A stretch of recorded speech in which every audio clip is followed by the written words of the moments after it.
What's up, y'all? Here he is.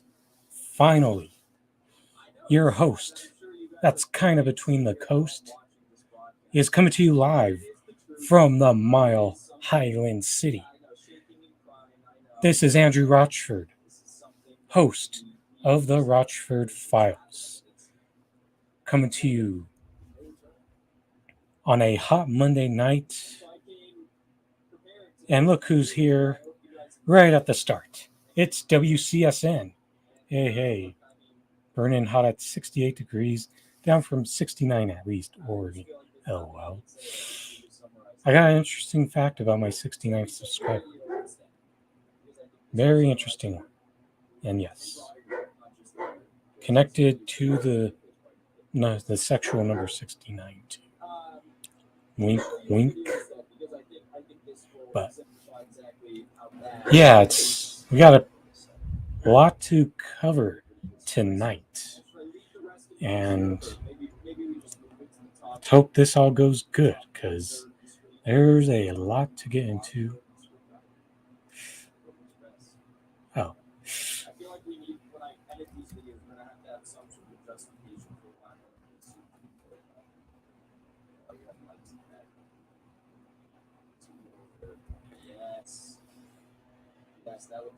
Let me correct that for you, WCSN.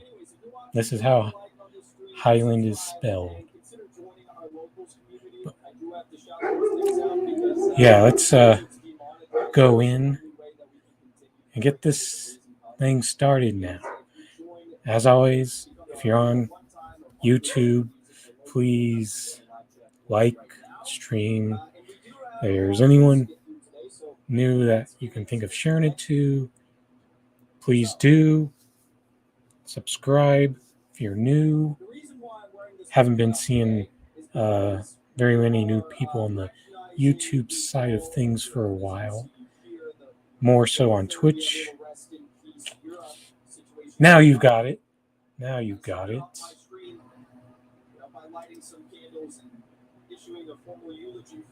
Hey, Kelly. And shout out to Crystal downstairs. Fuck it, we doing it live now from the boneyard. So let's I know this speech is a few days old by now, but now's a good time. But sometimes the statutes of limitation on time, I have to let that go a bit.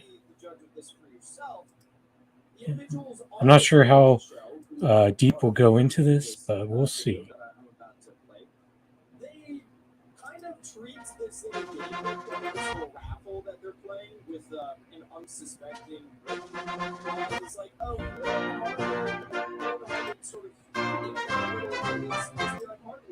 Among nations, that in America, we're all created equal.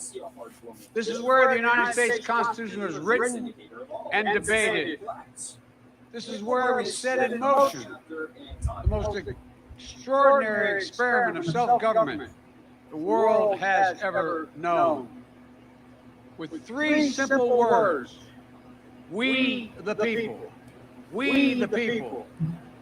These two documents and the ideas they embody, equality and democracy, are the rock upon which this nation is built. They're how we became the greatest nation on earth. They're why, for more than 2 centuries, America has been a beacon to the world. But as I stand here tonight, equality and democracy are under assault. We do ourselves no favor to pretend otherwise. If anything, this whole democracy bullshit argument, neither party is really serious about democracy here. Both parties are doing their own thing to get us further and further into fascism. Yes, even your Democrats shit libs. And we both know they both have their things about how they're truly anti-democracy. Tonight, I've come to this place where it all began to speak as plainly as I can to the nation about the threats we face, about the power we have in our own hands to meet these threats, and about the incredible future that lies in front of us if only we choose it.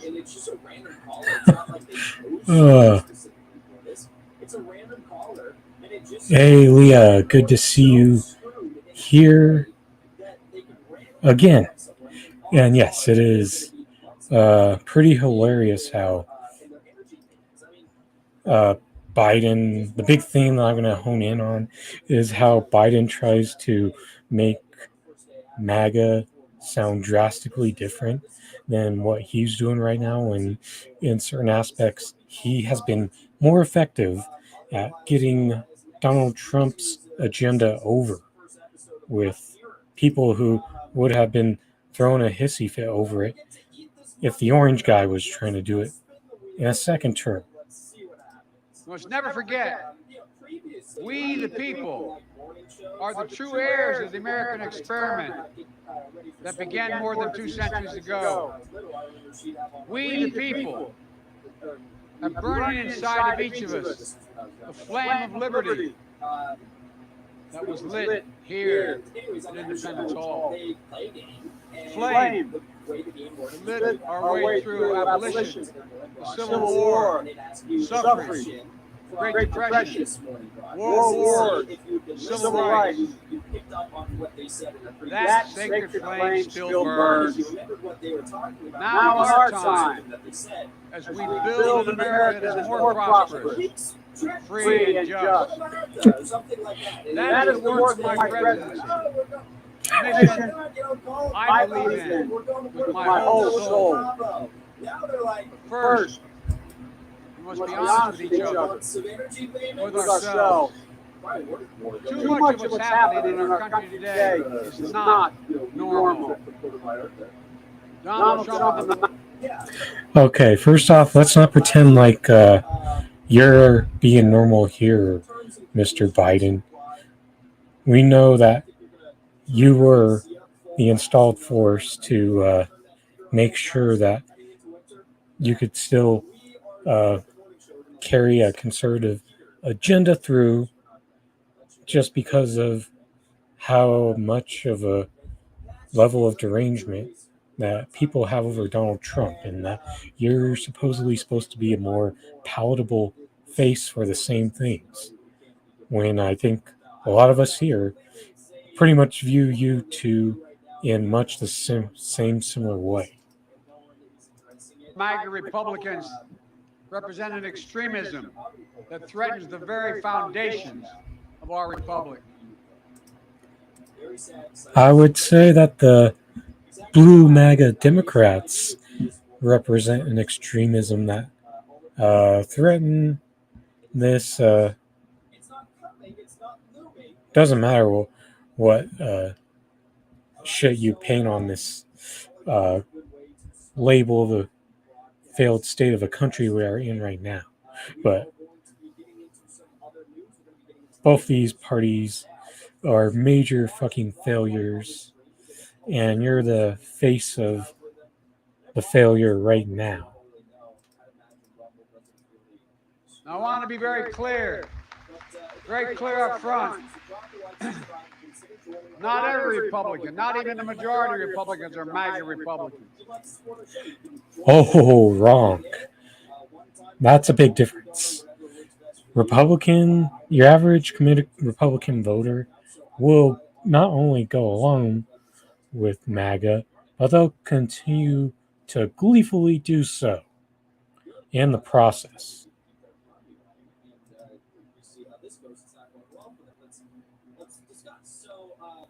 Not every Republican embraces their extreme ideology. I know.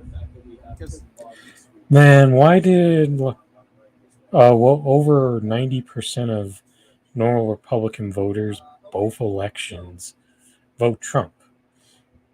And that's why the whole Lincoln Project thing was such a farce, because it was just a bunch of Lincoln logs following with some empty farts. Because I've been able to work with these mainstream Republicans. But there's no question that the Republican Party today is dominated, driven, and intimidated by Donald Trump and the MAGA Republicans. And that is a threat to this country. These are hard things. So the 94 crime bill that you're trying to double down on with hiring 100,000 more cops, the predatory loan system that you were a big instrumental voice in creating today, those aren't threats, just a rhetorical voice who didn't quite have the bite to back up his bark overall so far. Well, I'm an American president, not a president of red America or blue America, but of all America. Let's be real here. Both any president these days is a president of the corporations, shareholders, lobbyists, military-industrial complex, prison complex, before they are ever the president of any regular people. And even then, you're only president of your most deranged group of blue maggots. I believe it's my duty to level with you, to tell the truth, no matter how difficult, no matter how painful. And here, in my view, is what is true. MAGA Republicans do not respect the Constitution. They do not believe in the rule of law. They do not recognize the will of the people. They refuse to accept the results of a free election. And they're working right now as I speak. So what happened when Donald Trump beat Hillary Clinton? There were a lot of liberals who refused to accept the results of that election, blaming it on good old Russiagate. And you want to talk about how you're the party of law and order and respects rules, when there's a good amount of examples of how your guys, Joe, they don't do any better. Speak in state after state, to give power to decide elections in America to partisans and cronies, empowering election deniers to undermine democracy itself. MAGA forces are determined to take this country backwards to an America where there is no right to choose, no right to privacy, no right to contraception, no right to marry who you love. They promote authoritarian leaders and they fan the flames of political violence.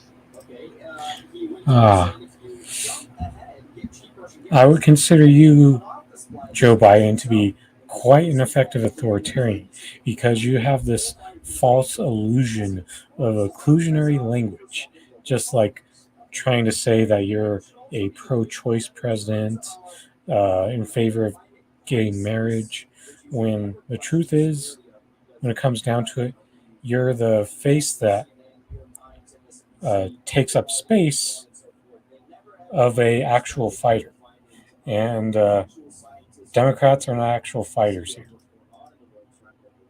That are a threat to our personal rights, to the pursuit of justice, to the rule of law, to the very soul of this country. They look at the mob that stormed the United States Capitol on January 6th, brutally attacking law enforcement, not as insurrectionists who placed a dagger at the throat of our democracy, but they look at them as patriots. And they see their MAGA failure to stop a peaceful transfer of power after the 2020 election as preparation for the 2022 and 2024 elections. They tried everything last time to nullify the votes of 81 million people. This time, they're determined to succeed in thwarting. For all this hoopla over the whole January 6th, when we know that was just really a bunch of like college kids fucking around on a campus. That's what it was really more like in the eyes of someone who actually has a independent perspective on this. But let's just think about how much lower the turnout is going to be for this and next election. Doesn't matter. Neither candidate's coming close to 80 million votes in the 2024 election.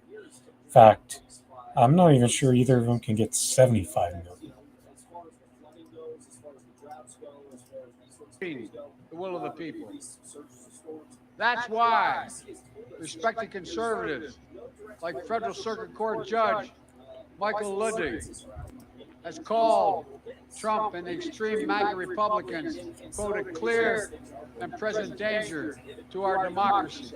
But while the threat to American democracy is real, I want to say as clearly as we can, we are not powerless in the face of these threats. We are not bystanders to this ongoing attack on democracy. Let's just be brutally honest. There are far more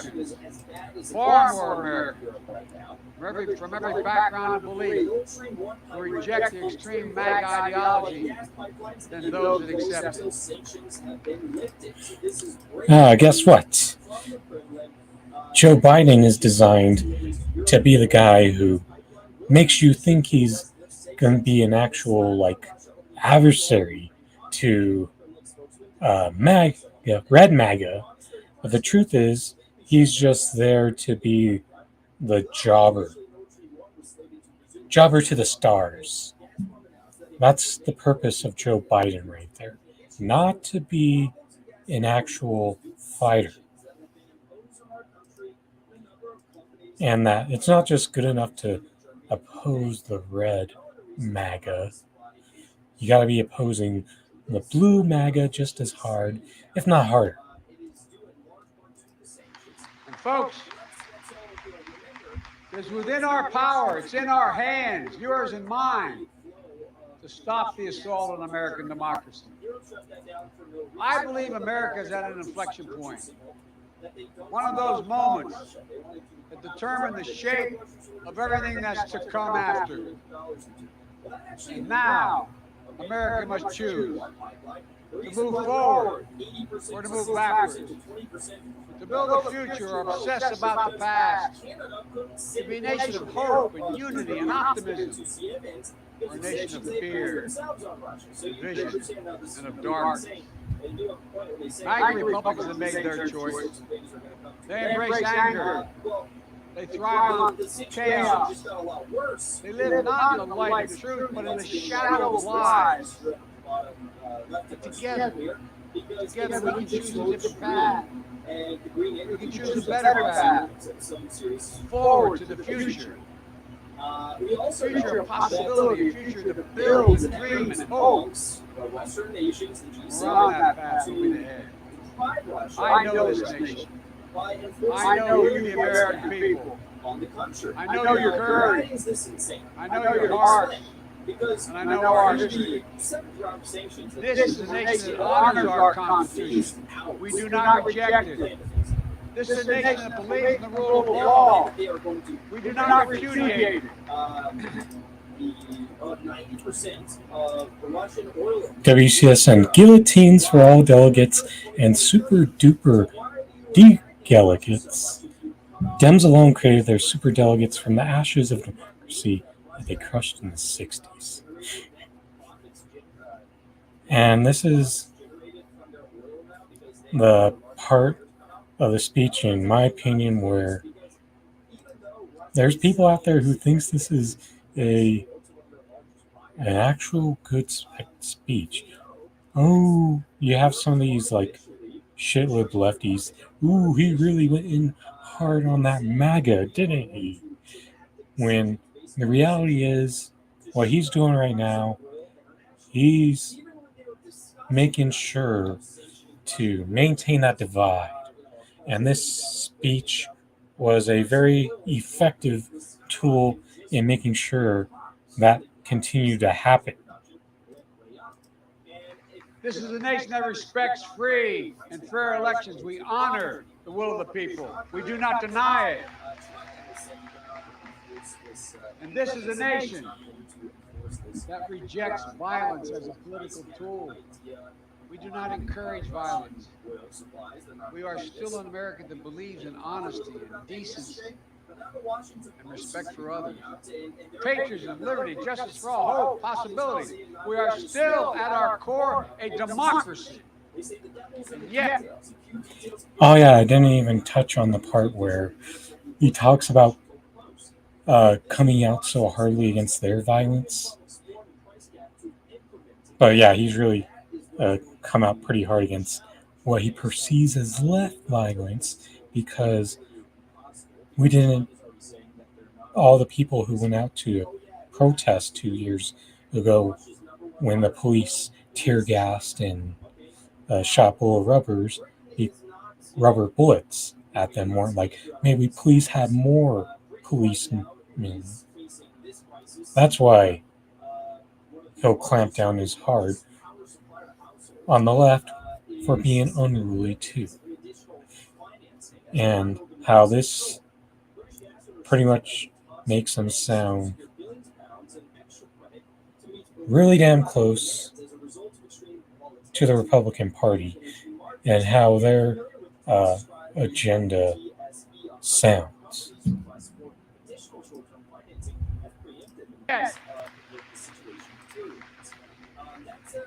history tells us the blind loyalty to a single leader and the willingness to engage in political violence is fatal to democracy.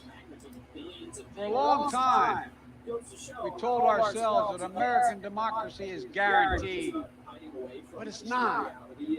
We have to defend it, protect it, stand up for it, each and every one of us. That's why tonight I'm asking our nation to come together, unite behind the single purpose of defending our democracy regardless of your ideology.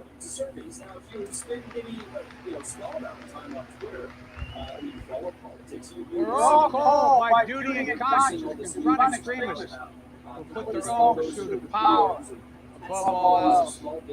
Democrats, independents, mainstream Republicans must be stronger, more determined, and more committed to saving American democracy. The MAGA Republicans are destroying American democracy. We, the people, will not let anyone or anything tear us apart. Today, While putting on the same speech that maintains the divide that prevents people from independent-minded people like us from telling you that a class war is going on, and to put your focus on that rather than the left-right divide. That's what Joe Biden's deciding to do in this term that Kelly has just put out there, the Uni-MAGA Party, where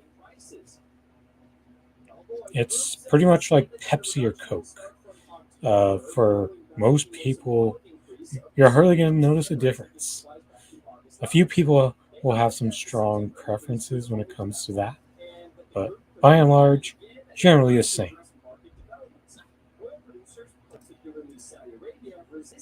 there are dangers around us we cannot allow to prevail. We here, you've heard it, more and more talk about violence as an acceptable political tool in this country. It's not. It can never be an acceptable tool. So I want to say this plain and simple. There is no place for political violence in America. Period. None. Ever. What did I say? I said Saudi Arabia is not going to be. That is wrong. You guys remember this, right? Very, very wrong, by the way. People like Joe Biden, they want to be the ones that monopolize the violence on the people. While this whole act of trying to have outrage at MAGA is empty. Because we know the police always treat them with the kid gloves. Because we know that they're capable of preventing shit from happening. And they could have easily shut down that January 6th moments. Very easily. And they did that by design. And this whole extremism problem is the fact that they just consider the left extremist as well. Not just the red MAGA.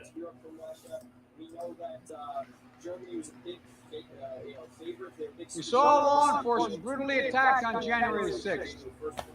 We've seen election poll workers, many of them volunteers of both parties, subject to intimidation and death threats. Can you believe it? FBI agents just doing their job as directed, facing threats to their own lives from their own fellow citizens. On top of that, there are public figures today, yesterday, and the day before, predicting and all but calling for mass violence and rioting in the streets. This is inflammatory. It's dangerous.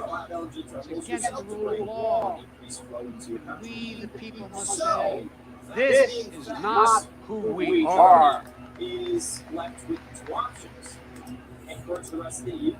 All right, but as I said before on the show, the thing about the law and order thing that happens when you get a bit of like rioting and looting from the George Floyd protest is people expected that order would come from Republicans, but guess what?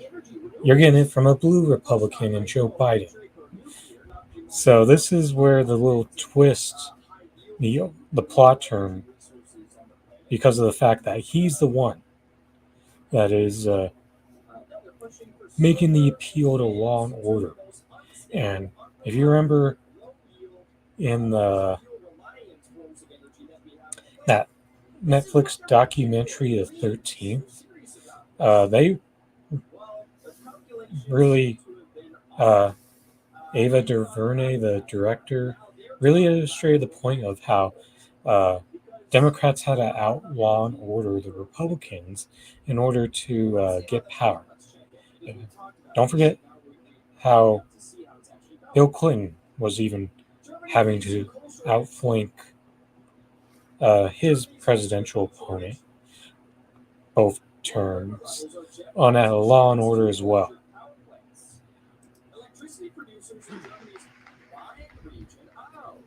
Ladies and gentlemen, we can't be pro-insurrectionist and pro-American.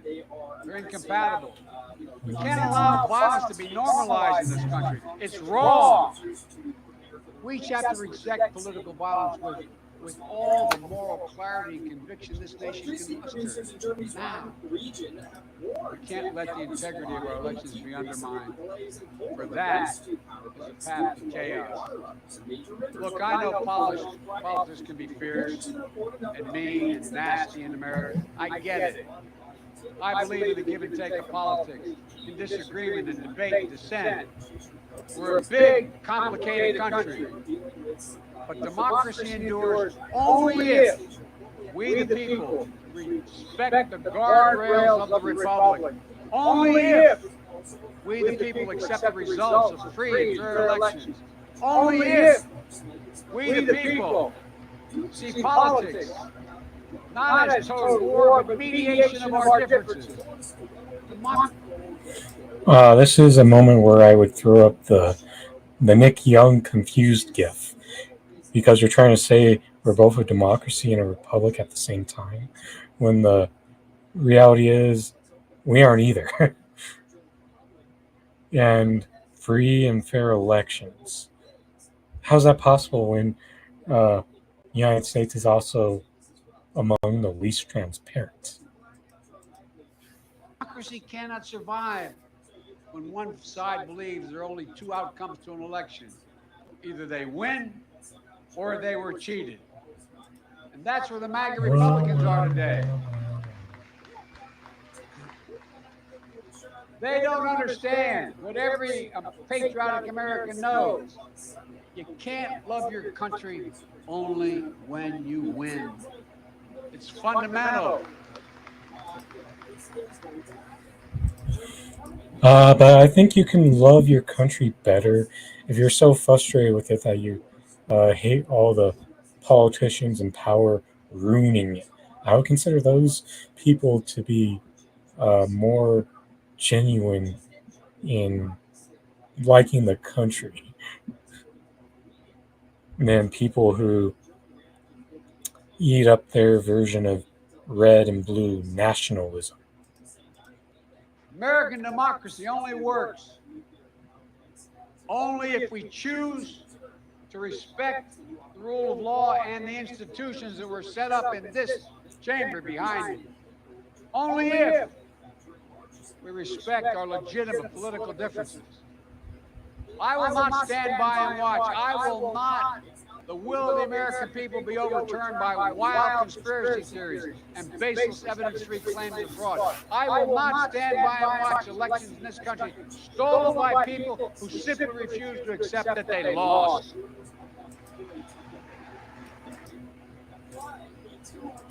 And the sad part is, people like me and Kelly are in like two of the better states to vote in. I mean, I still haven't even updated my address since I moved out from my ex and back home. And I don't even know if I'll do it in time for the election.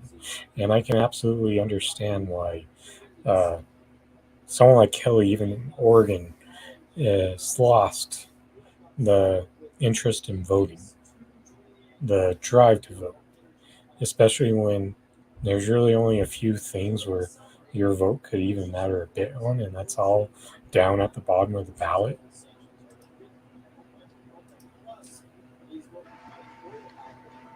I will not stand by and watch the most fundamental freedom in this country, the freedom to vote, and have your vote counted and be taken from you and the American people. Look, as your president, I will defend our democracy with every fiber of my being, and I'm asking every American to join me.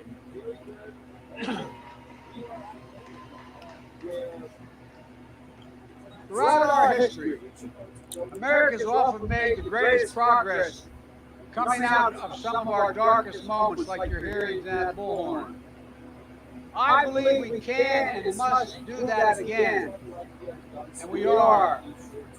MAGA Republicans look at America and see carnage and darkness and despair. They spread fear and lies, lies told for profit and power. But I see a different America, an America with an unlimited future, an America that's about to take off. I hope you see it as well. Just look around. I believe we could lift America from the depths of COVID, so we passed the largest economic recovery package since Franklin Delano Roosevelt, and today America's economy is faster, stronger than any other advanced nation in the world. We have more to go. I believe we can build a better America, so we passed the biggest infrastructure investment since President Dwight D. Eisenhower, and we now embark on a decade of rebuilding the nation's roads, bridges, highways, ports, water systems, high-speed internet, railroads. I believe we can make America safer, so we passed the most significant gun safety law since President Clinton. I believe we could go from being the highest cost of prescriptions in the world to making prescription drugs and healthcare more affordable. So we passed the most significant health. Just know that all the achievements that Joe Biden parroted right in that moment are all ones that don't get through Congress without approval from those corporate lobbyists and the corporations. If those people didn't approve, then he wouldn't be able to speak on any of that. And once again, he's doing the same talking point of just having more affordable health care when we should be having a free healthcare system. Healthcare reform since President Obama signed the Affordable Care Act.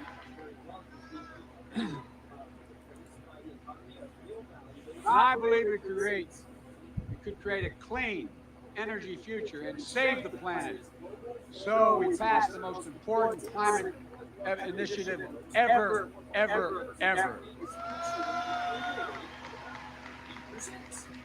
The cynics and the critics tell us nothing can get done, but they're wrong.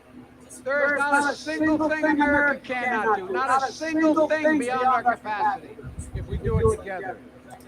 It's never easy, but we're proving in America, no matter how long the road, progress does come. Except Joe Biden has been one of the most well-known roadblocks to true progress and liberation for the people. And there is no better America possible with any one of these politicians that they will allow to be in the same position of power as Joe Robin Biden. Look, I know the last few years have been tough, but today, COVID no longer controls our lives. More Americans are working than ever. Businesses are growing, our schools are open. Millions of Americans have been lifted out of poverty.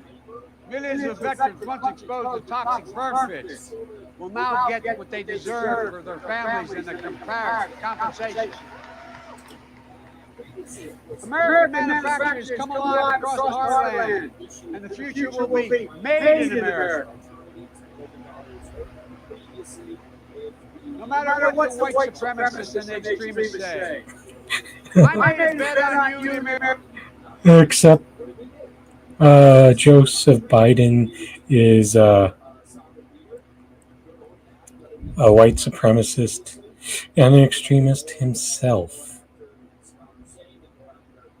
Sorry about that. Let's see if I can fix that by muting my mic in between. American people, and that bet is paying off, proving that from darkness, the darkness of Charlottesville, of COVID, of gun violence, of insurrection, we can see the light. Light is now visible. Light that will guide us forward, not only in words, but in actions. Actions for you, for your children, for your grandchildren, for America. Even in this moment, with all the challenges we face, I give you my word as a Biden, I've never been more optimistic about America's future. Not because of me, but because of who you are. We're going to end cancer as we know it. Mark my words. We're going to create millions of new jobs in a clean energy economy. We're going to think big. We're going to make the 21st century another American century because the world needs us to. That's where we need to focus our energy. Not in the past, not on divisive culture wars, not on the politics of grievance, but on a future we can build together. The MAGA Republicans believe that for them to succeed, everyone else has to fail. They believe America, not like I believe about America. I believe America is big enough for all of us to succeed. And that is the nation we're building, a nation where no one is left behind. I ran for president because I believe we're in a battle for the soul of this nation. I still believe that to be true. I believe the soul is the breath, the life, and the essence of who we are. The soul is what makes us us. The soul of America is defined by the sacred proposition. So more bullshit, empty soul, mantra talk. That doesn't translate to real, meaningful policy. Kelly, we're gonna end cancers. We know. I think the pharmaceutical companies that make hundreds of thousands of dollars off of cancer patients will have something to say about that. And that's another reason why we don't work with a country like Cuba, who actually is like the gold standard of healthcare and medicine, because we would have a few more cures in our system if that were the case. Yeah, it's because that's what happens in for-profit healthcare, Kelly. They'll roll back the protections on it when they need new ways to profit. But I think we've gone through enough of the speech and have experienced the juicy parts of it. So overall, Joe Biden is just doing what he is designed to do, and that is uh, carry forward the whole uh, keeping people divided and fighting with each other. That was clear. It wasn't like this, ooh, he went in real hard on MAGA. If anything, he did the opposite, talking about the extremism, because that's going to come, that double-edged sword of extremism is going to poke the left much harder. And when it comes down to it, this whole political system is based in white supremacy. Even the vast majority of Democrats perpetuate that same white supremacist system. And that's what the prevailing theme is. Joe Biden is maintaining the divide over the country and making sure to make this status quo become worse and worse for us when it is all said and done. But now it's a good time to move forward, and we now have a new city that is becoming a face of a water crisis over this past week with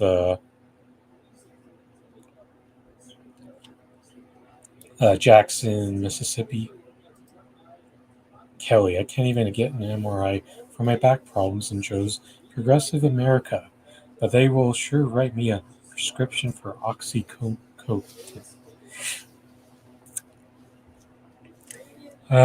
I beat the socialist, is what he would say,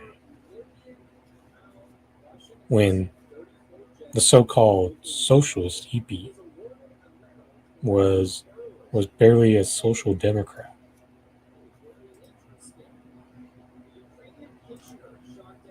So let's get into this water crisis in Jackson, Mississippi.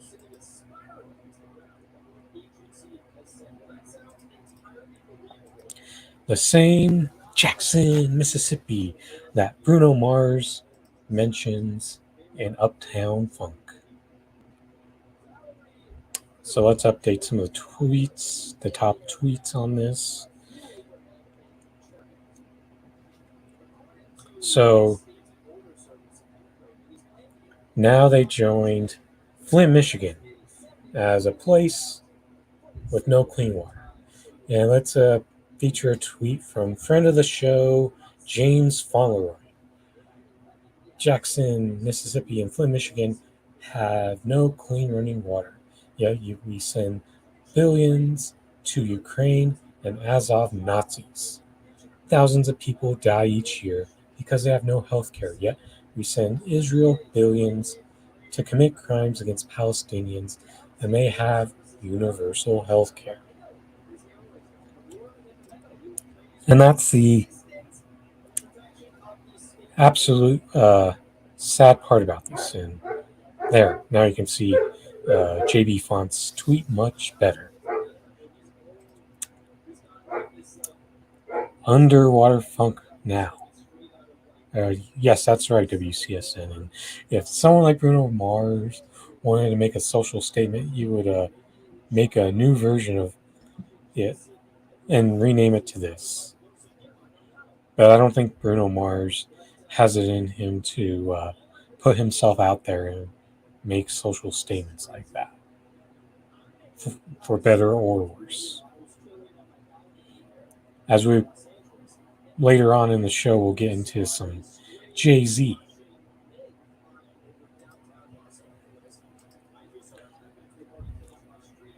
And guess what? You know how these people want us to fix this crisis?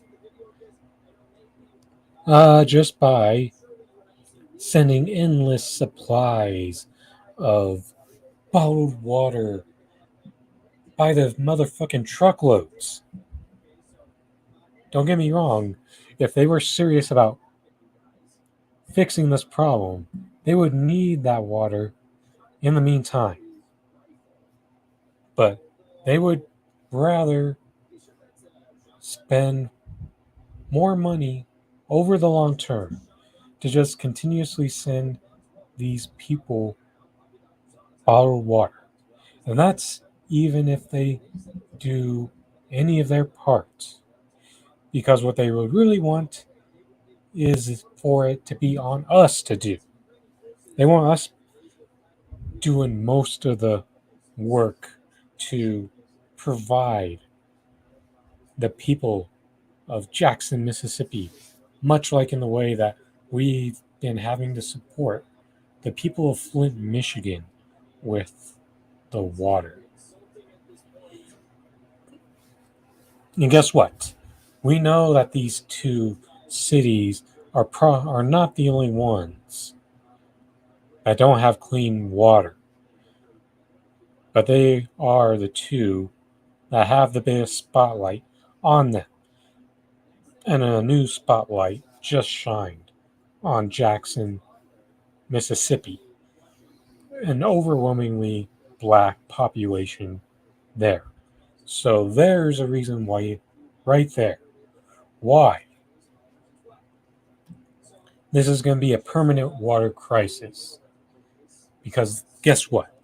If you have a sudden water crisis in an affluent white neighborhood, do you realize how fucking quickly they would be taking action to fix that? And let me tell you, how long would it take to fix it? They could be done in a matter of days, couple weeks, maybe a few. It takes them longer than expected. But guess what? They would be putting people to work to get that fixed. And you guess what? Not only that, but for all those people in those white affluent neighborhoods, guess what they can do? They could probably afford hotels in the meantime and not even have to worry about having to stick around while it gets fixed. And guess what? Well, that's a fair question.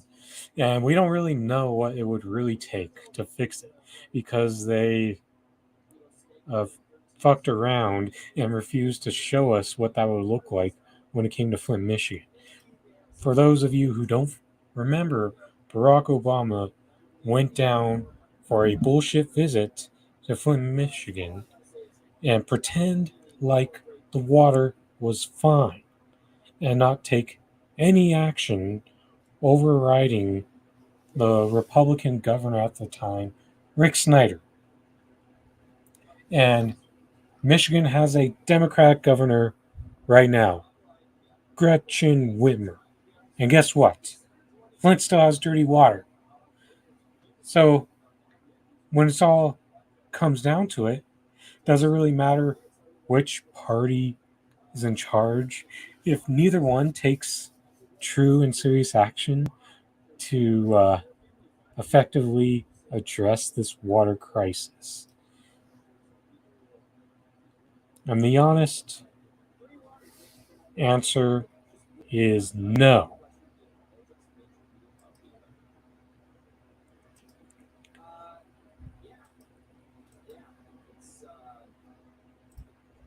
But guess what?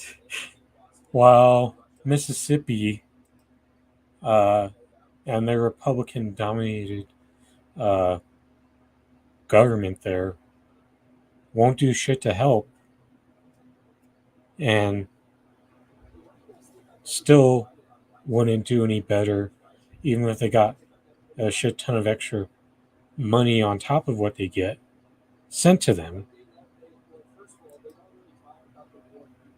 Get a load of this. The nation's poorest state used welfare money to pay Brett Favre for speeches he never made. Brett Favre earned nearly $140 million as a star NFL quarterback over 2 decades and millions more in product endorsements. But that didn't stop the state of Mississippi from paying Favre $1.1 billion in 2017 and 2018 to make motivational speeches out of federal welfare funds intended for needy families. The Mississippi state auditor said Favre never gave the speeches and demanded the money back with interest. Favre has repaid the fees, although not the $228,000 in interest the auditor has also demanded. But the revelation by the auditor that $70 million in TANF welfare funds was doled out to a multi-million-dollar athlete, a professional wrestler, a horse farm, and a volleyball complex are at the heart of a scandal that has rocked the nation's poorest state, sparking parallel state and federal criminal investigations that have led to charges and guilty pleas, including some of the key players. And this right here is Brett Favre getting intercepted when, you thought that he would have the game in the bag. You could always count on good old Brett to throw that surprise interception. That was the thing that helped Eli Manning get to one of his that first Super Bowl. Was a nice timely interception in overtime. And you're seeing right now that the FBI is stepping in and intercepting Favre. That seems to be a big story of his career. Oh. But let's continue on. Favre hasn't been accused of a crime or charge, and he declined an interview. His lawyer, Bud Holmes, said he did nothing wrong and never understood he was paid money intended to help poor children. Holmes acknowledged that the FBI had questioned Favre in the case, a fact that hasn't previously been reported. The saga, which has been boiling at low grade for 2.5 years, drew new attention in July when the State Welfare Agency fired a lawyer who had been hired to claw back some of the money just after he issued a subpoena seeking more information about the roles of Favre and the former governor. Phil Bryant, a Republican, the current governor, acknowledged playing a role in the decision to sack Brad Pidgeot, accusing the Bill Clinton appointed former U.S. attorney of having a political agenda. But the state official who uncovered the misspending and fraud, Auditor Shad White, is a Republican. In his first interview since he was fired, Pidgeot said his only agenda was to get at the truth and recoup U.S. taxpayer funds sent to Mississippi that he says were squandered. The notion of tens of millions of dollars that was intended by the country to go to the alleviation of poverty, and to see it was going for very different purposes was appalling to many of us. He said, Mr. Favre was a very great quarterback, but having been a great NFL quarterback, he is not well acquainted with poverty. And let's not forget that. Brett Favre is also someone who is not very well acquainted with politics that believe in helping people, as Favre is also one of those people who's along for the ride on the MAGA train further and further into fascism.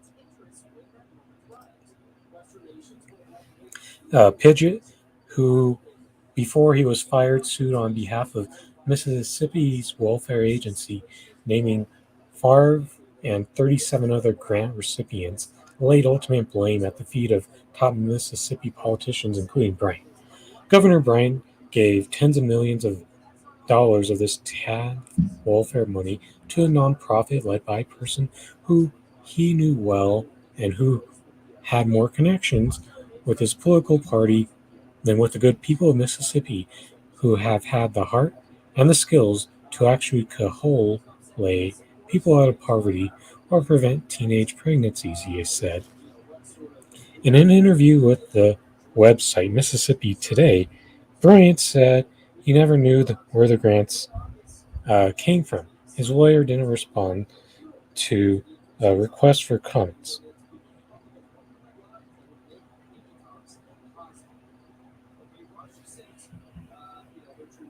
The new person in charge of the nonprofit group Pidgeot was referring to as Nancy New, a close friend of Bryant's wife. New and her son have pleaded guilty to state and federal charges and agreed to cooperate. Now, a key player in doling out the money said in a court document that Bryant was among those involved in directing the transactions. Her lawyer declined to comment. Let's go down.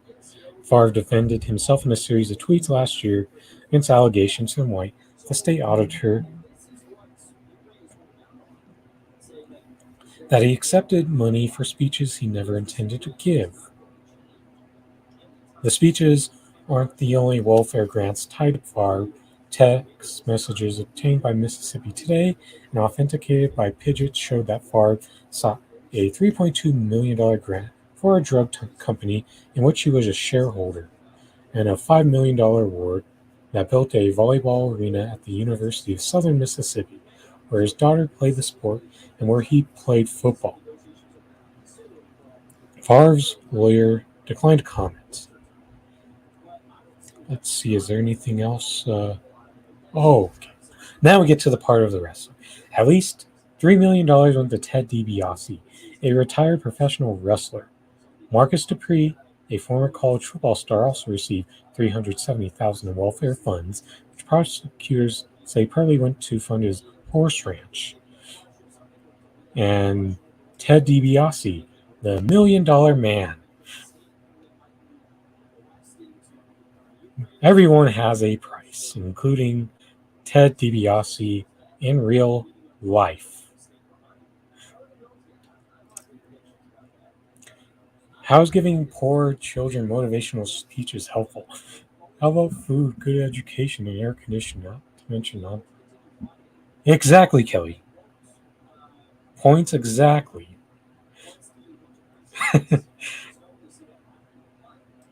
And the sad part is, imagine if peop- if sports athletes were not the among the faces of where the money was going. Take away Favre, the $1 Million Man, Ted DiBiase, and Marcus Dupree, and just have them with regular politicians that don't have the same name recognition.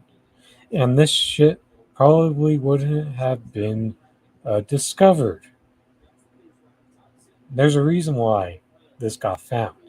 And it was because of those people.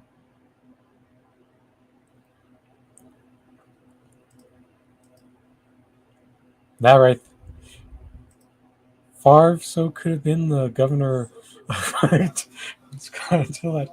I mean, if he won just one more Super Bowl, that would have gone a long way for him.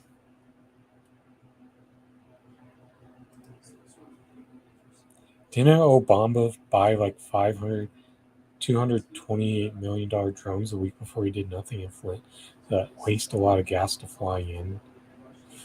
And drink some supposed Flint water going it's safe and not allocate $170 million to fix?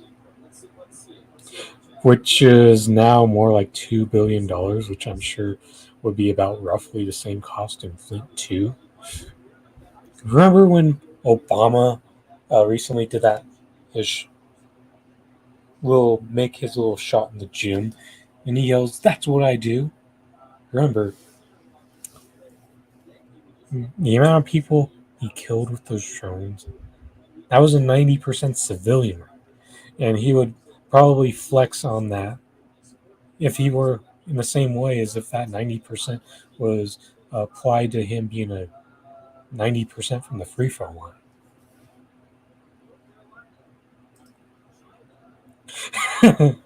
My aunt in Colorado calls Favre a dumb redneck, but she's a Peyton Manning fan. The difference is Peyton Manning, he actually does a good job of hiding his politics right now. If he is a bad conservative, he makes sure people don't know about it. And Eli Manning, too. Thank goodness we don't have any sort of liability, nor accountability, nor comptrollery in our democracy. But this is why shit like effectively using money correctly doesn't get done. It's because of corrupt politicians, and this is uh, political corruption at its finest. Because liberals like to parrot how much red states, how much more they use to uh, have to support the poor. But the thing is, uh, those corrupt politicians make sure it doesn't get spread down to them effectively.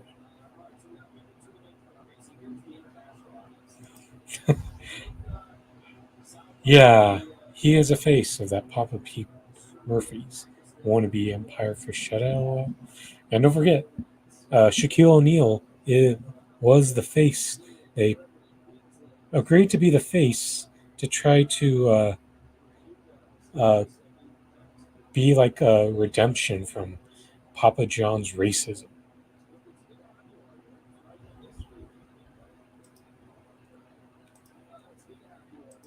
But let's go on to the next point here.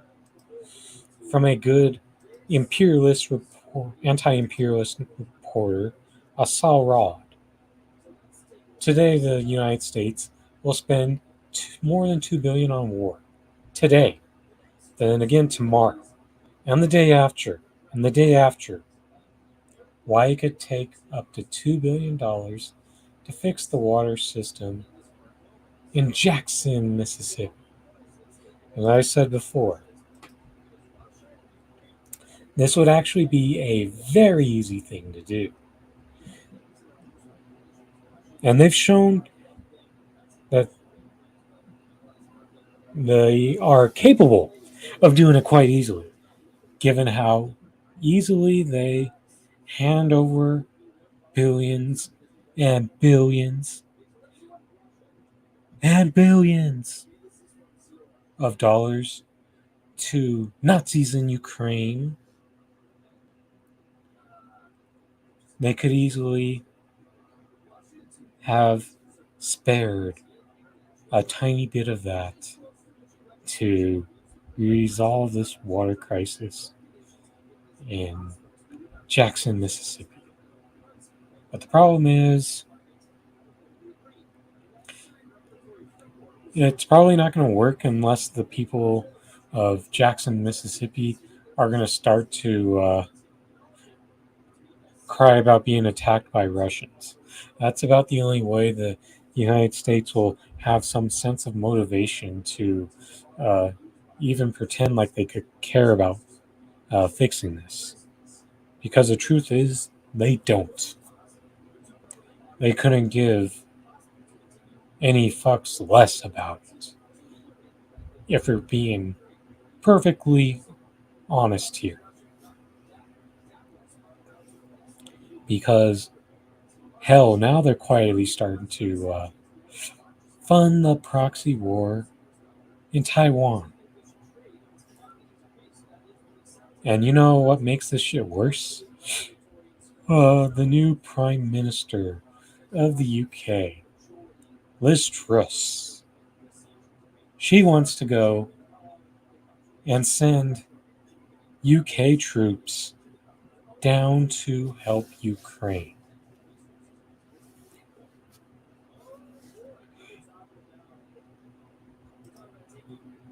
We need an agent provocateur that pretends to be Russian, goes into Jackson threatening to blow up their water plants.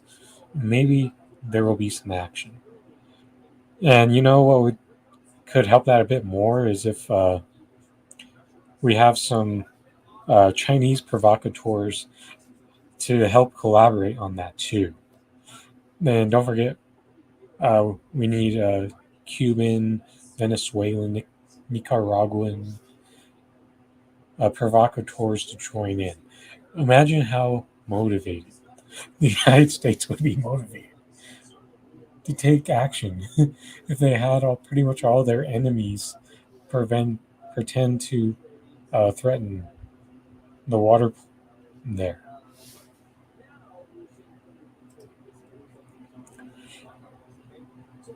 But now I think it's time to shift gears a bit and go into one of the more annoying talking points that we've had ever since Russia decided to take action back against Ukraine after at least 8 years of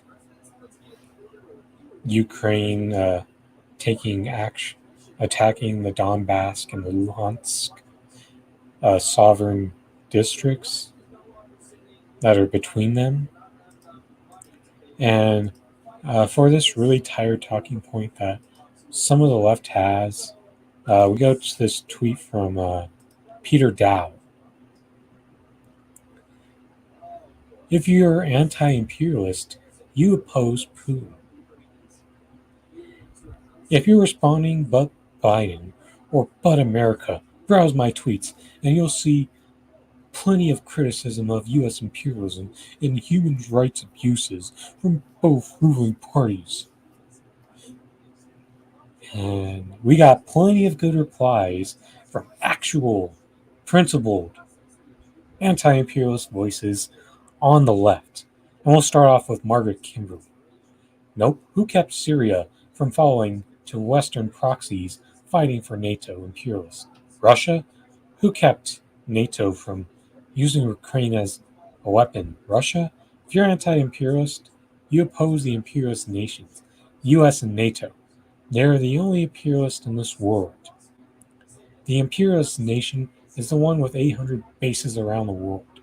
the biggest military power, and the world reserve currency. If you're anti-imperialist, you oppose US and NATO.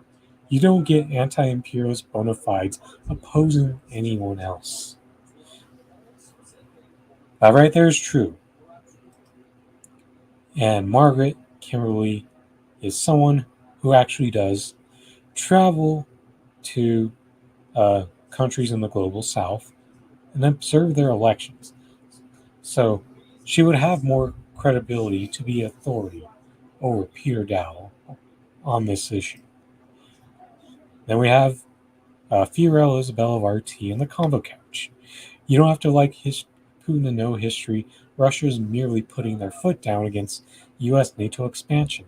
They're exerting their sovereignty. This began in 2014 or before with the U.S.-backed regime change. Without discussing that, saying oppose Putin is vapid analysis.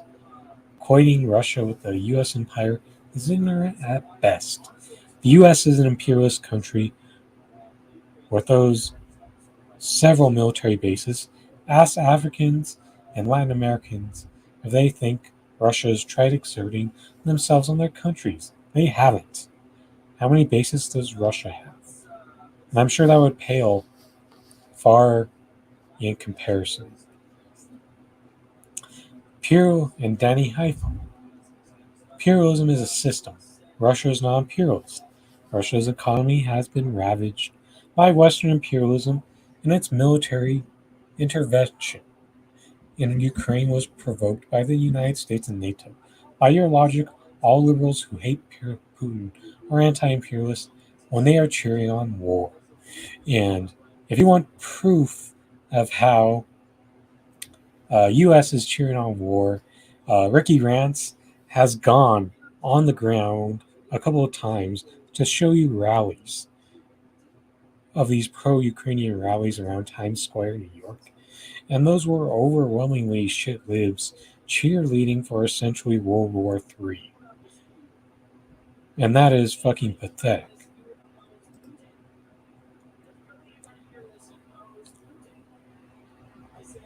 Oh, what's funny is I got Jackson Hinkle on right now, and he's actually talking about the same tweet as me, right at the same moment.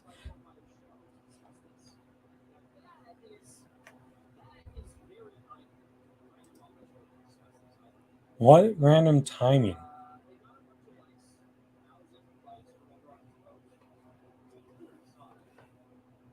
So funny how Jackson was a few minutes behind me, but he was the only live stream on, and I don't like having my TV on nothing when I'm doing this.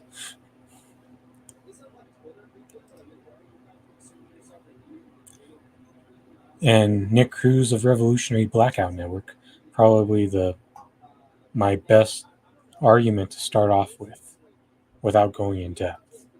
As a citizen and victim of U.S. imperialist core, it's my responsibility to call out my government first and foremost. The crimes of the U.S. and NATO must be exposed and resisted.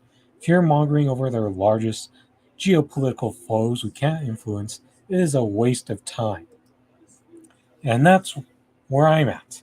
My focus from the very get-go, from the moment that this proxy war took off in late February, my priority is focused on outrage on the United States for continuously funding this proxy war.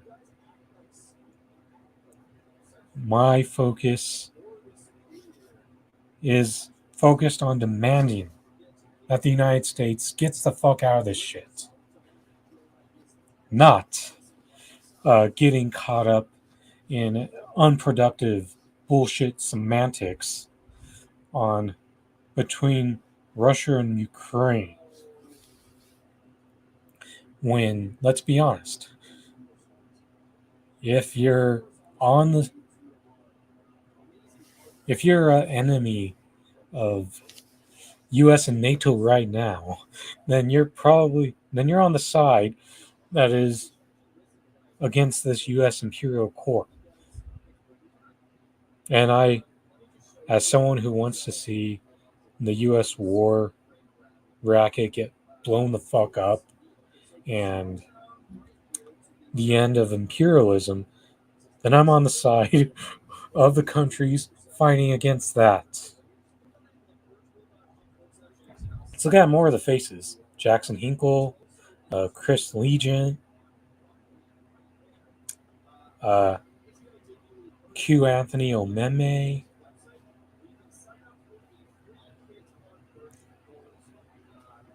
Jax Page,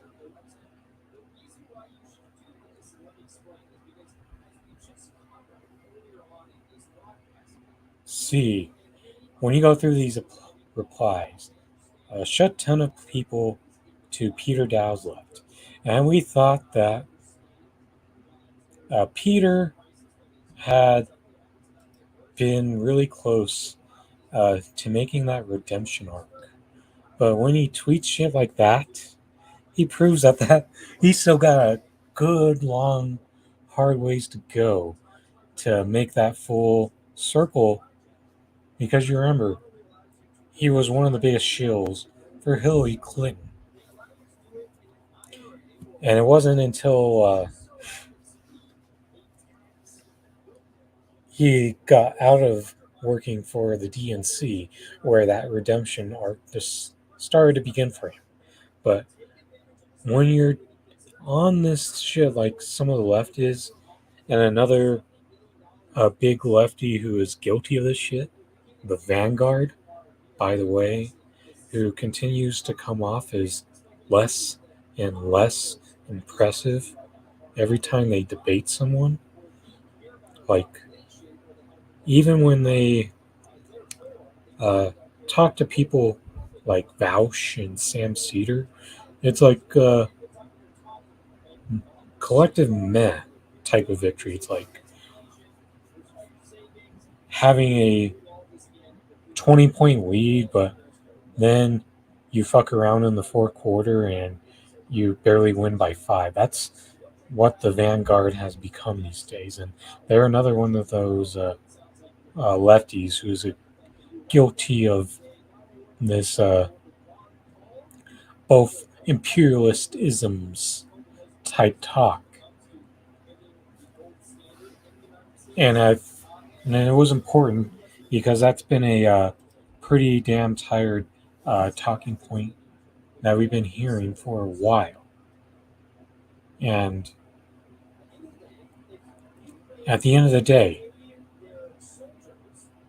there's the US and NATO alliance who's all in a coalition to make things a living hell for their citizens of their countries. And we talk about the sanctions that they've placed on Russia. Russia is flipping that sword around on them and is about to make things terrible for those sanctions of those European countries such as Germany, the UK, and their refusal to do business with Russia. That is going to cause their citizens a massive suffering. And their suffering is going to be different than ours because they're going to have rolling blackouts and they're going to have a big energy crisis. Our suffering is a different type of suffering. Our suffering is like this inflation that we've been going through. Having less money for the same things that we used to have. But in ways, the European countries of NATO, their suffering for their citizens could be worse. And they got a different type of poison pill that they're about to go under. And it's because of the derangement of the Russophobia that all these NATO-led countries are under right now. And It's not only good enough to oppose the U.S. imperialist force, but the extension of it. And that's what NATO is. And we've got really fucked up things ahead, especially when you've got the new unelected Prime Minister of the UK, Liz Truss, talking about sending UK troops next. But that's to the glee of the United States, because the United States, as the top imperial power, would like seeing all the other NATO forces get sent in to be cannon fodder for the Russians before the United States does for themselves. And that's even if they continue to stay committed to this before moving on to China. And my bet is the United States would probably move on to China before it ever got to that point. And this is the pathetic part here, is you got these Ukraine ship bag flags and display names, and they think that uh, Russian imperialism is about as bad. When the truth is, they're probably more pro-Russia by continually advocating to fight against them, because they're going to make lives worse for the Ukrainian citizens that they claim to care about so much. However, there's one country whose people have decided to uprise and show their outrage, and that's the Czech Republic. So let's look at that for a moment, shall we?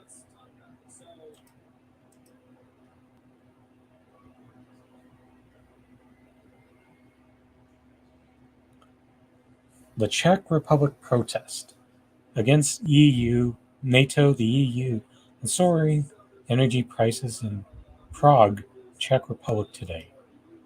Ooh, look out how fucking huge that turnout is. And this is what every NATO country, this is what we should be seeing in the streets right there. Not a bunch of motherfucking liberal bootlickers being cheerleaders for World War III. We should be seeing people stand up to their government. 70,000 people against energy prices and the cost of living crisis. And applause to the people of the Czech Republic for saying enough is enough. And this is what we should have been doing it months and years ago. I've always wanted to see Prague. Interesting. Hey, a country of people who are willing to stand up to their shitty, corrupt government. Definitely earning my respect more. Even though someone like another friend of the show, Marcus Cage of the Political Matrix, probably says that we're far too late to do this. But either way, it doesn't mean that we shouldn't be trying. And because you either get rich or you die trying. And right now, hardly anyone is really seriously about that trying.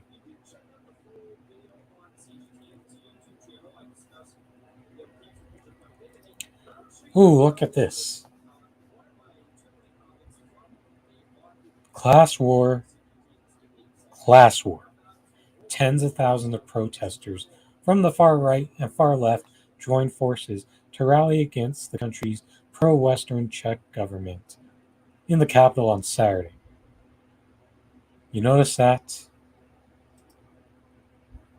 citizens of opposite political spectrums put their differences aside to mobilize against a NATO force and an imperialist collaborator. And that's what we need to happen here. There's going to be various factions of the right who will come and go with us on certain issues, but the point is, we are not at a time where we can be picky about the people who join us in a class war fight, well, warfare against our corrupt oligarch. And these people of the Czech Republic get it in this very moment. This statement, yuck. Fila said everyone has a right to demonstrate, but those protesting are expressing pro-Russia views. They're not in the interest of the Czech Republic and our citizens. I do not give a fuck about how much you try to say that politicians in these countries try to say that Ukraine is in more of their interest than of their own citizens. And if pro-Russia views are what it takes to move the pendulum back to get politicians to actually care about their own citizens again, then by all means do it that way. The Czech Republic firmly supports Ukraine in its battle against Russia's invasion and has donated arms, including heavy weapons, to the Ukrainian armed forces.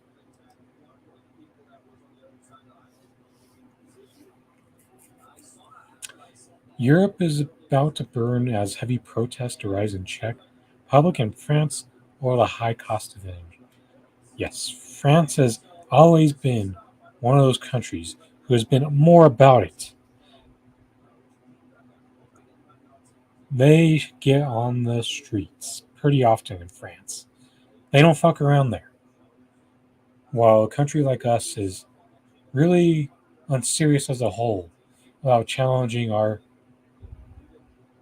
political power for structure.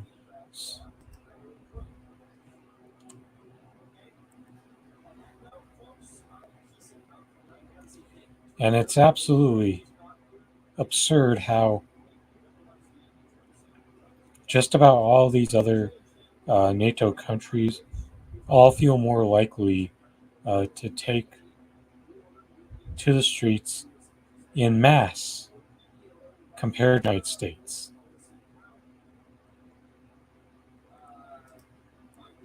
A good voice that I haven't gotten a chance to feature yet, Mick Wallace. The people I review are waking up to the madness of NATO. The people want peace, not war. But NATO has never been interested in peace. Its raison d'etre is the promotion of war. And that's what they ultimately are.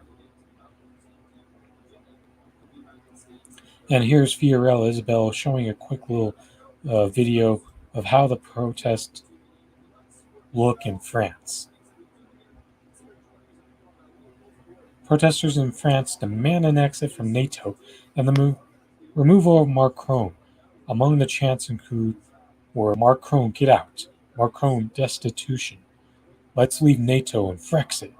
France, Germany, and Czech Republic are among the countries in Europe with mass protests against economic conditions.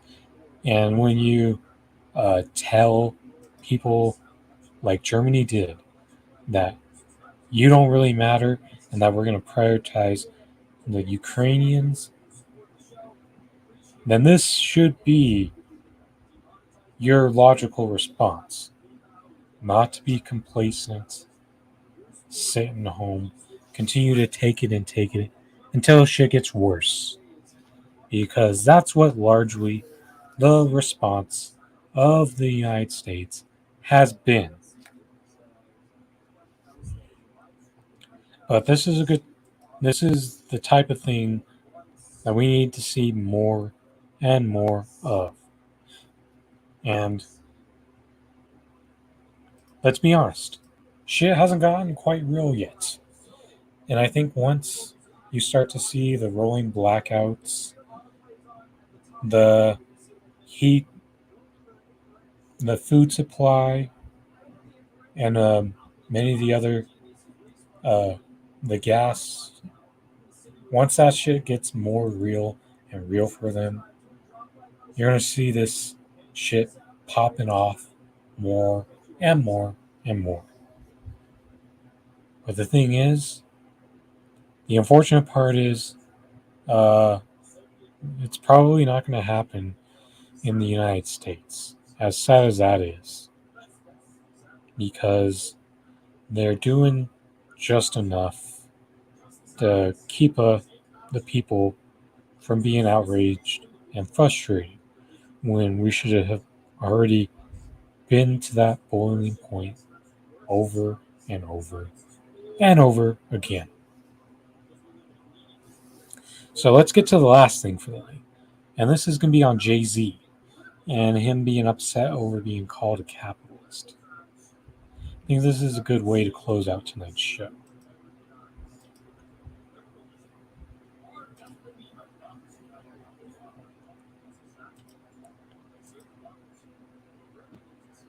So last week, Jay-Z spoke on a Twitter space. And let's hear. We're not gonna stop. It's the hip hop is young. We still growing, and we're not falling for that technology, whatever this public puts out there now. That before was the American dream. Pull yourself by the bootstraps, and you can make it in America. All these lies that America told us our whole life. And then when we start getting it, they try to lock us out of it. They start inventing words like capitalist and things like that. I mean, we've been called nigger and monkeys and shit. I don't care. Those words y'all come up with, y'all got to come up with stronger words. When I say y'all, I'm not talking about you. The words they come up with, they got to come up with stronger words. We're not going to stop. We're not going to be tricked out of our position. Y'all locked us out. Y'all created a system that, doesn't include us. We said, fine. We went our alternate route. We created this music. We did our thing. We hustled.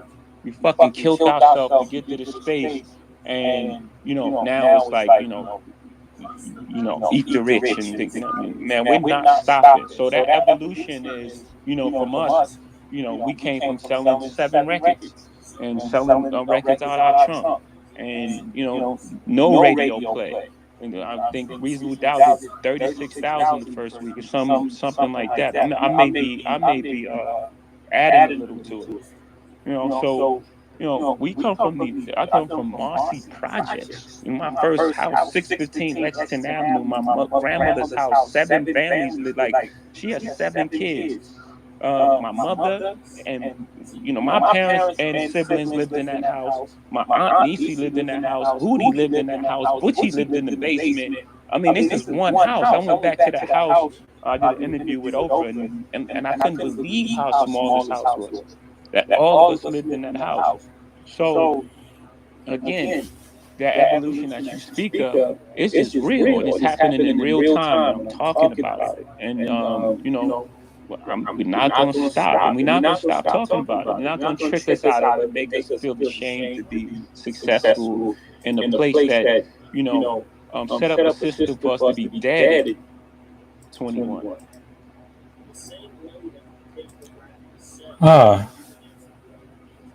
Yeah, didn't feel like I was giving off optimism, Kelly.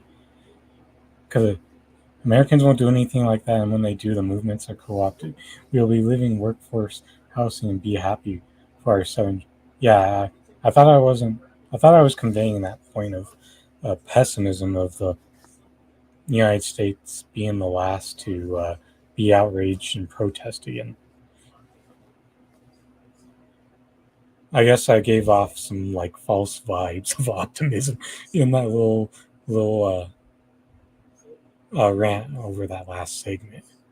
Well, let's get to this Jay-Z thing here, and let's be honest here.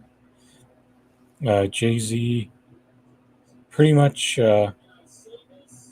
essentially said that he pretty much thinks that the black community just hasn't done capitalism successfully enough.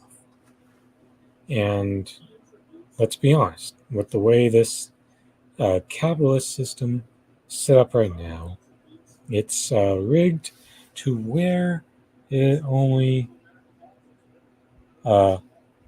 benefits those few at the top.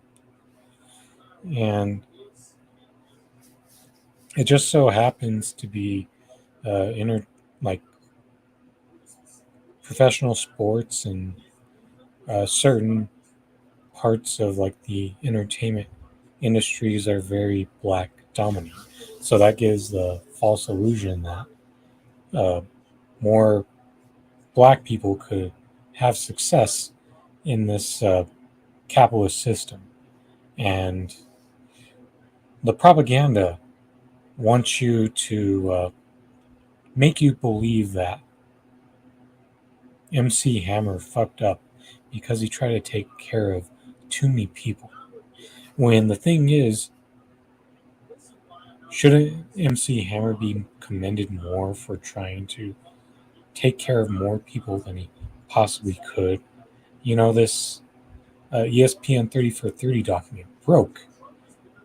That essentially demonized professional athletes for not being able to take care of their own money. And the facts are,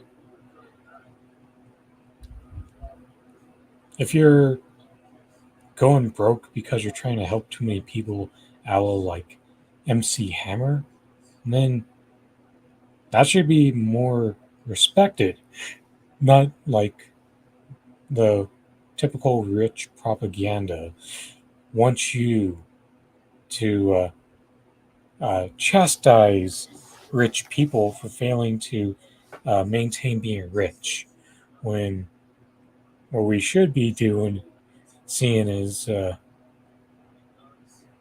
if we had any tiny bit of hope, seeing more rich people like support mutual aid for one, instead of putting a bit of their wealth to charity scams, where far less of the money goes to the cause that they say that they're supposedly in for. Kelly, what the hell is Jay-Z talking about? He's been a very capitalist black man. He could afford to shut the Louvre down for a day so his little family could visit it on his own. And that's the thing. These people could actually, rich people in general, could actually fight against gentrification. Like, for example, think about all the poor neighborhoods where someone like a Jay-Z, Michael Jordan, LeBron James, Rihanna, Dr. Dre, they could go into poor communities in major cities that are on the verge of being gentrified by vulture capitalists, then buy those places in full and hand them over back to the people that live there and give them ownership over it. That would be a good way of fighting against gentrification in this country. But no. That's the only reason why poor areas suddenly start to look better these days. It's because of gentrification and pricing out the people that you displaced. And that's where the this whole capitalist thing started with Jay-Z recently is the fact that he's in a position where he could fight against gentrification, but chooses not to. We know Rihanna and that Fenty makeup and using like slave workers to help uh, make that product.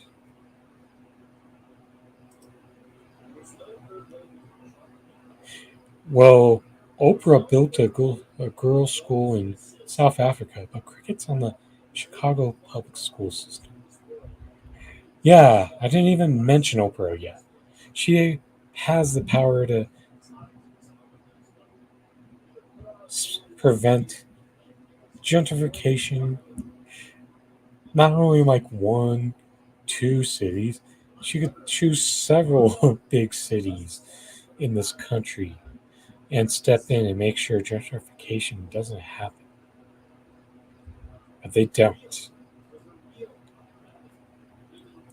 And it's because it goes against the money, the gravy train continuously rolling and rolling. And let's not forget with Jay-Z that he pretty much remember when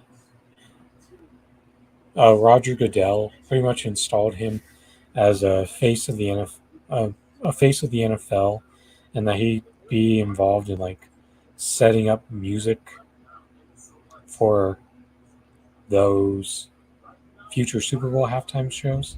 He pretty much said that we're moving beyond the Colin Kaepernick protest. When I think the kneeling part has kind of been that, but the issues that brought Colin Kaepernick to start that whole protest haven't been anywhere near close to addressed. Yeah, I'd like to make sure that point is clear from my end too, Kelly. I'm not saying Bill Gates and Warren Buffett and Elon Musk and Mark Zuckerberg have done anything for the poor people either. It's just that the difference is I don't think any of those people pretend to care. But I think that there's still a chance that the people that I've mentioned have a chance of caring. I mean, Michael Jordan showed it a bit during the Black Lives Matter, but there's still been plenty of other missed opportunities for him. See if there's anything else good here.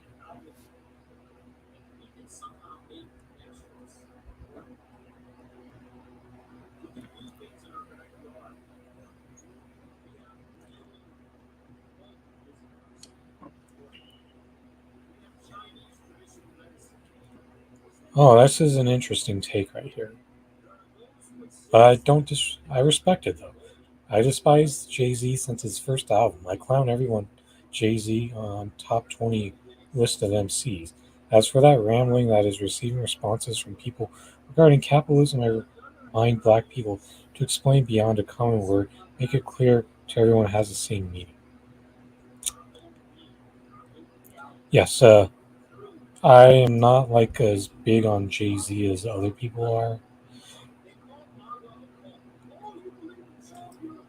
Yes, that's probably going to be a bit one of my unpopular rap opinions as well. Is I don't like Jay Z as much as other people do, and that just doesn't vibe as well with me as it does with a lot of others who commonly have him in their top five.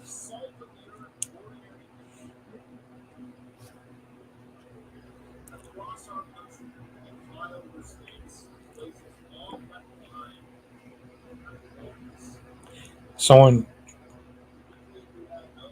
this whole eat the rich capitalism, all billionaires talk, I think part of it took off due to Bernie Sanders movement, really.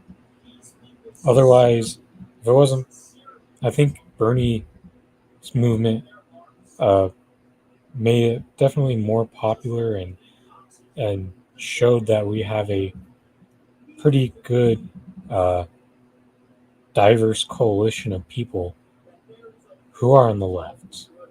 And you see it on this Twitter space that it's not just like a monolith of white socialists. That we have a pretty big group here.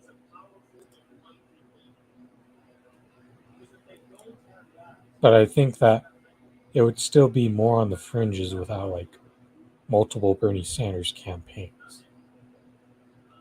And that even with the black voices who have been talking about this stuff pre-Bernie, I think a lot of them wouldn't have seen themselves elevated in quite the same way, even though there still isn't enough prominent black voices in our left space.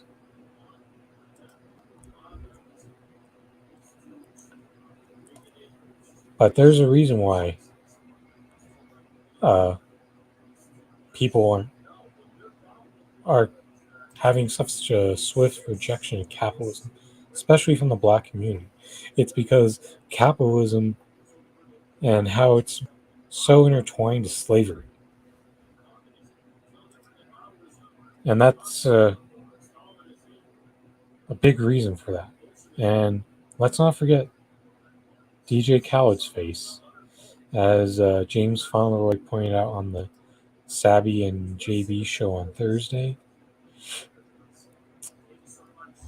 DJ Khaled is Palestinian. And I don't think I've ever seen DJ Khaled say anything about Palestinians. And don't forget, DJ Khaled is a co-opted force of the U.S. war machine.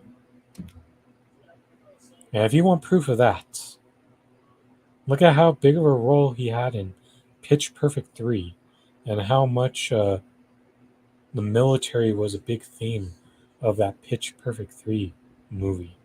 And I think what doesn't get talked about enough with Pitch Perfect 3 is the fact that that was a reason why that was the worst of the Pitch Perfect trilogy, was the way that the military got shoved down our throats for that. Not many people are going to go to that point, but it is what it is. And DJ Khaled's presence in that movie shows that he's supportive of the U.S. war machine by association. Yes, I'm about to end this very shortly, Kelly, but good night to you and your family as well. Thank you so much, Kelly, and much love to you and your family as well. And have a good night. As for everyone else here, if you haven't liked, shared, subscribed, YouTube, follow if you've checking it out on Twitch. And it's a pretty late night here now, and we're about to be closing things out here. And with that being said, don't forget to click the link tree in the description below. And in addition to that, for next time, next show should be Wednesday, 9 p.m. Eastern, just so y'all know right away. Also, good night to WCSN. Happy Labor Day to the actual comrades out there who don't get to have the day off like some of us do, because a real Labor Day will eventually allow us to have 4-day work weeks where we don't have to work 40 hours. That would be more of the ideal pro-worker system. Just a couple little things there.